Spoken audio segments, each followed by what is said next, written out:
Of the two skeletal figures in Picasso's La Repa Frugal, the woman is a much more voluptuous form, and her feminine attributes can be interpreted as a symbol of fertility. The male's arms are positioned round her box-like shoulders as if she is a precious treasure. He is certainly protecting her. The composition of the food and drink on the table demonstrates this. Her glass is full of wine, and the bread is lying on the table in front of her. The extent of what he has sacrificed for her is evident in the condition of his eyes. He is going blind for her. The blue tones in Picasso's poverty are cold and dark. The painting depicts a family unit, although the father figure is the most defined by shading in lines. In fact, the other figures seem almost translucent, as if they are a memory. The baby is very roughly drawn, suggesting the mother might have died before childbirth, already succumbing to malnourishment and starvation. This brings a new sentiment to the title Poverty. Despite having less mouths to feed, the man is poorer without life's riches such as his family. As its name suggests, realism portrays real life and real issues in the world. Realist art has the ability to draw in attention due to the crude portrayal of situations that we all know exist in a way that can't be ignored. As Peter Brooks mentions in Realist Vision, the ugly is often used as a call to attention. Realism simply portrays the truth, so even if it's exaggerated, it's never really unrecognisable, which is why it can have such an impact on society. In 1962, Andy Warhol painted Campbell's soup cans, the way of engaging with normal people. Mundane objects portrayed as something more was not something that people were used to seeing.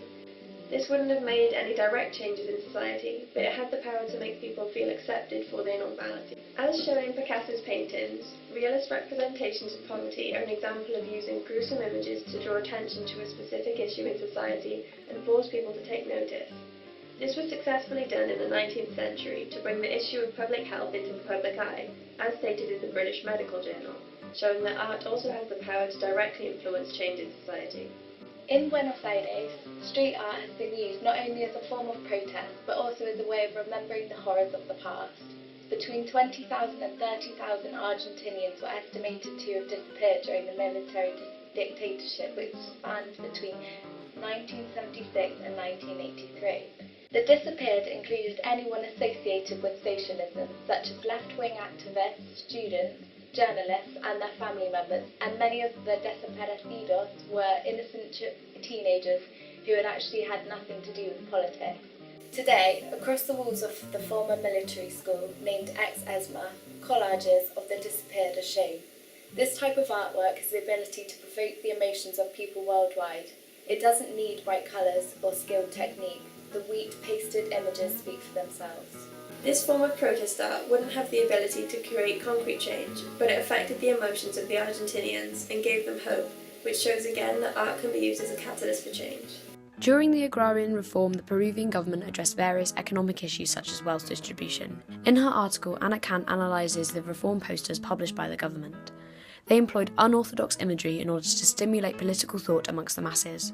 Kant highlights the clear influence of pop art on the movement, but simultaneously highlights Ruth Duran's diversion from typically bright acidic shades used by artists such as Warhol. The warm colours used by Duran stayed true to the usual presentation of the campesinos in indigenous communities, whilst, as Kant says, the posters inject their protagonists with a feeling of modernity and dynamism, a key aspect of the reform.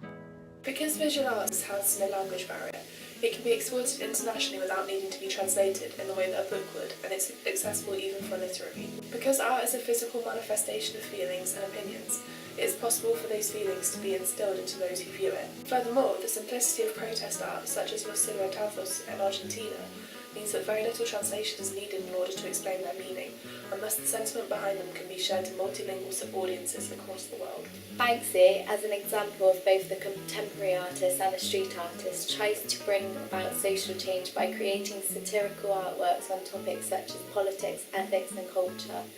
In 2015, Banksy made a bold statement through his artwork about Syrian refugees. The artwork depicted Steve Jobs, the co-founder of Apple, spray-painted on a wall outside of a refugee camp called The Jungle just outside of Calais in northern France. Jobs, who was the biological son of a Syrian who migrated to the US from Homs, is shown to have a black bin bag swung over his shoulder and an early model of an Apple computer in his other hand. Banksy intended to address negative attitudes towards the thousands of people living in the refugee camp. Murals also, because murals are large-scale public paintings, they're also very, very effective at reaching a wide audience and containing social, ideological, political message. The revolution went on for quite a while, and it was a very messy revolution. It didn't have a single cause, it didn't have a single constituency, and although it did succeed in overthrowing the previous regime, what came out of the revolution wasn't exactly clear. And that's when muralism and the muralist project took off. Gradually, as government policy solidified around a socialist Marxist agenda in the 20s and early 30s, the art took on a more political role as a propaganda for the government. However, in its early days, and especially in the work of Diego Rivera, in his iconography, the subject matter of his work, in his style, he managed to create a visual identity for Mexicans that's still with us today, of a mestizo culture, which is a wonderful thing and a great achievement for Rivera.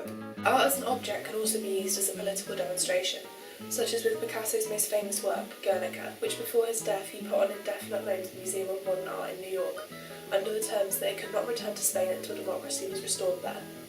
Guernica is a key example of how opinion-provoking art can be. When it finally returned to Spain, it was initially displayed behind bulletproof glass. Rather than a basis for social change, art acts as a catalyst. Its eminent accessibility and the freedom of expression it curtails have led to its censorship under many regimes. Emotionally engaging art can tap into pre-existing feelings and set the wheels of motion in change. Protest art can be state-sponsored or anti-establishment, such as Diego Rivera's murals, which draw on revolutionary feelings and manifested emotions and thoughts. Art can also highlight injustice, such as in Argentina, and inspire people to want to make the world a better place.